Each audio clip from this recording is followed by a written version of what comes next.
دیکھیں جی، عمران خان کے پاس کسی چیز کی کمی نہیں ہے۔ اللہ نے عمران خان کو سب کچھ دیا تھا۔ عمران خان کے پاس دولت تھی، شہرت تھی اور ایک خوبصورت اور سمجھدار پڑھی لکھی امیر خاتون تھی۔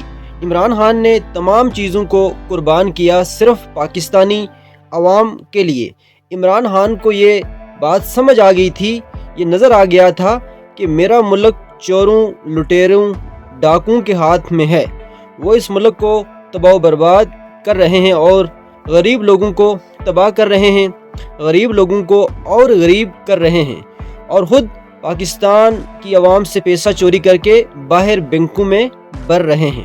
اپنی اولاد، اپنے بچوں کو یہ پاکستان سے باہر پڑھاتے ہیں، تعلیم دیتے ہیں اور وہاں بزنس کرواتے ہیں، اپنے بچوں کو پاکستان میں نہیں رکھتے ہیں۔ اور عمران خان کو یہ سمجھ آ گئی تھی بات کہ اگر میں نے اس ملک کو ابھی نہ بچایا تو اس ملک کو پھر کوئی نہیں بچا سکے گا، یعنی یہ ملک دشمنوں کو یہ ڈاکو بیچ دیں گے۔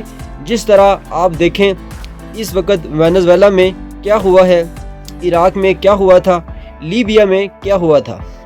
آپ کو کیا لگتا ہے کہ یہ کسی دوسرے ملک نے ان ممالک کو تباہ کیا ہے؟ نہیں، ان ملکوں کو ان کے غداروں نے تباہ کیا ہے، اور آج تک یہ ملک تباہ ہیں۔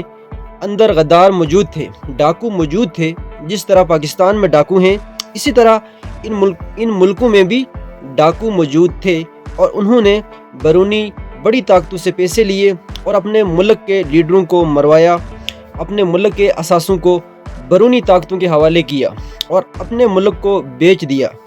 تو اسی طرح پاکستان کے جو ڈاکو ہیں وہ بھی اس ملک کے ساتھ ایسا ہی کریں گے۔ امید ہے کہ آپ سب مل کر اس ملک کو ڈاکوؤں سے بچائیں گے۔ امید ہے آپ سمجھ گئے ہوں گے۔ اللہ حافظ۔